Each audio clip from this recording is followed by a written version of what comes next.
Daytime TV Performer of the Week. Days Deidre Hall's Marlena Evans bids final farewell to Stefano Di Mera. In a moment of quiet, devastating grace, a 50-year war reached its end not with a bang, but with a whisper. This week on Days of Our Lives, Dr. Marlena Evans, portrayed with breathtaking nuance by the legendary Deidre Hall, stood over the coffin of her arch-nemesis, Stefano Di Mera. The Phoenix was finally, incontrovertibly dead. But in a stunning 15-minute tour de force, Hall showed us that the death of a monster is not a simple victory. It is a complex excavation of a shared, haunted history. For her portrayal of a woman untangling a lifetime of trauma from the specter of her tormentor, Deidre Hall is our Daytime TV Performer of the Week. The scene was a masterpiece of minimalist staging. The Di Mera mansion, usually a cavern of Gothic shadows and lurking danger, was still. A single coffin, draped in black, dominated the room. Marlena entered alone. No dramatic music swelled, only the uneasy silence of a house whose heart had stopped beating. For decades, Stefano's presence was the soundtrack of her life, the whispered threats, the maniacal laughter, the chilling pronouncements of his love. His absence was louder. Hall began with Marlena's body. She didn't approach the casket immediately. She stopped, her posture not that of the revered psychiatrist, but of a woman physically recoiling from a magnetic field of bad memory. Her hands, usually so steady holding a medical chart or comforting a patient, fluttered slightly at her sides, a trapped bird remembering its cage. Hall's face was a canvas of conflict. There was no glee, no relief.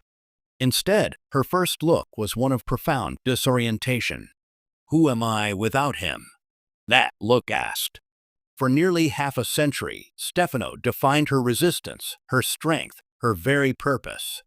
To be a hero requires a dragon. Now, the dragon was gone.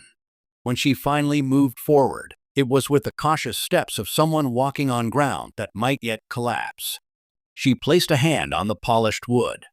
This was the moment lesser performances would have devolved into a vengeful monologue. Hall gave us something infinitely more human and devastating, a conversation. All those years, she began, her voice hushed, not with reverence, but with the exhaustion of a marathon finally run.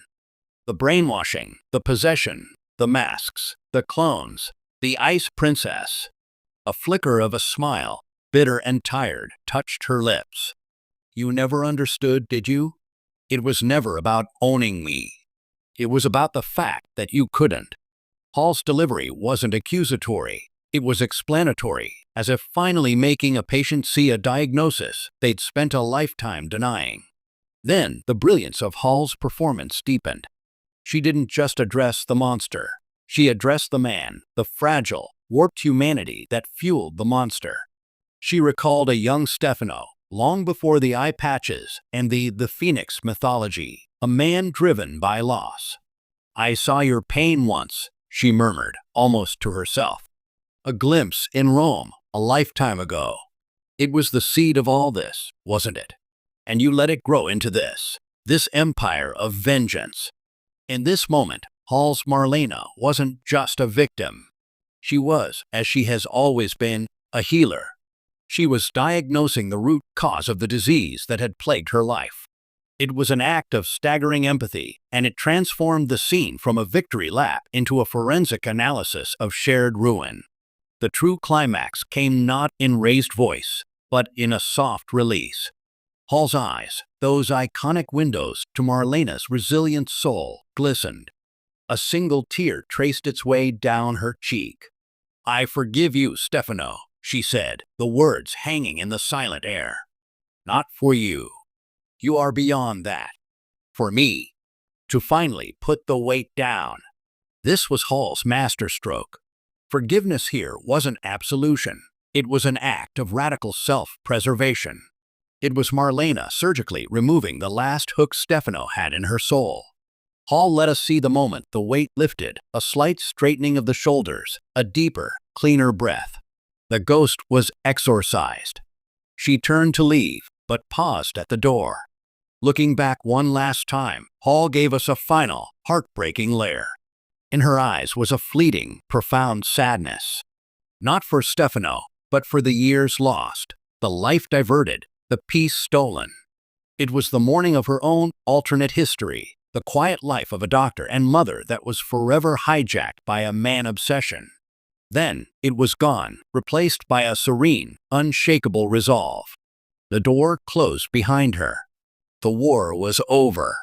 This performance was a clinic in the power of daytime drama at its finest. Deidre Hall, who has played Marlena since 1976, didn't just act a scene. She curated a museum of memory. Every glance, every pause, every subtle shift in tone was a reference to a specific chapter in this epic saga: the Salem stalker, the possession, the numerous kidnappings. She trusted the audience to remember, to feel the cumulative weight. There was no need for explosive flashbacks. The history lived in her face, in the weariness around her eyes that has been earned over decades of storytelling. In an era where television often mistakes volume for emotion, Hall demonstrated the seismic power of quiet intensity. She reminded us that the most powerful battles are often fought in the silent landscape of a character's psyche. She gave Stefano di Mera and the towering legacy of actor Joseph Mascolo a send-off worthy of a myth by focusing not on his evil, but on its cost. She showed us that the ultimate triumph over a tyrant isn't in dancing on his grave, but in walking away from it, finally free.